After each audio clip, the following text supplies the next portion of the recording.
नमस्कार मित्रों, आज की खबर सूरत से। नीलेश कुंभानी पहुंचे जिला कलेक्टर कार्यालय। नीलेश कुंभारिया ने कहा कि समर्थक मौजूद रहेंगे।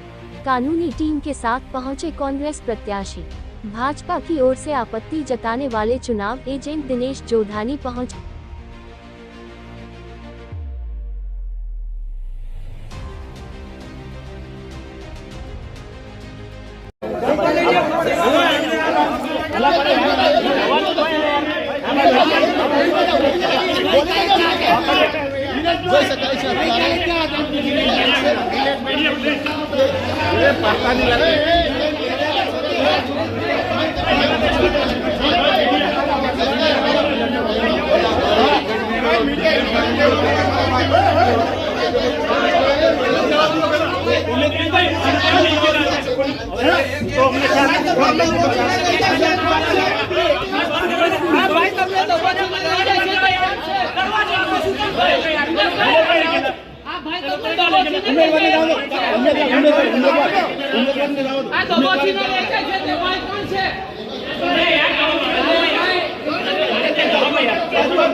ભારતીય જનતા પાર્ટી 405ની વાત આજની નહીં, જ્યારે લોકશાહીમાં જ્યારે ચૂંટણીની જાહેરાત થઈ ત્યાંની કરે છે.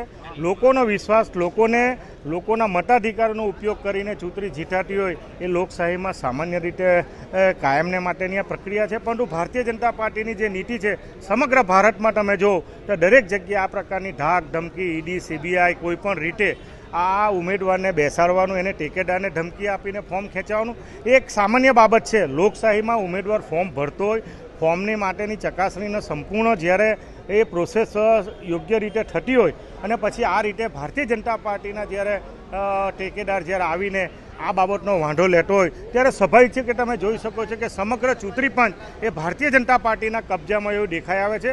ખરેખર ભારતીય જનતા પાર્ટી જો લોકશાહીને માનતી હોય તો એમણે એક તંદુરસ્ત સ્પર્ધાના રૂપમાં ચૂંટણી લડવી જોઈએ અને લોકોનો જે વિશ્વાસ છે લોકશાહી માટેનો એ વિશ્વાસને ચરિતાર્થ કરવો જોઈએ એવું મારું માનવું છે. કોંગ્રેસના ટેકેદારોને એફિડેવિટ રજૂ કરવા માટે બી આવેલા હતા, તો આના કઈ રીતે તમે ચૂંટણીમાં ફોર્મ ભરો ત્યારે ચૂંટણી પંચના જે અધિકારી છે, જે સ્વીકારનાર અધિકારી છે, એમની હાજરીમાં દરખાસ્ત કે ટેકેદારનું ફોર્મ લેવામાં આવતું હોય છે, એની ચકાસણી કરવામાં આવતી હોય છે, એનો ક્રમાંક નંબર ચેક કરવાનો હોય.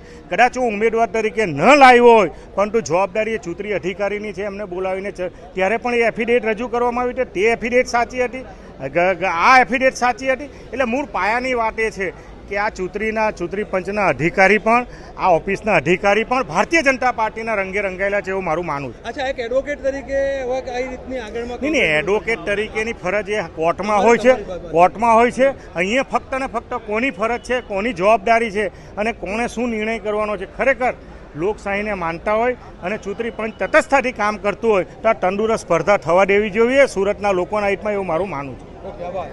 आगे की जानकारी के लिए देखते रहिए स्टार न्यूज नेटवर्क। जय हिंद।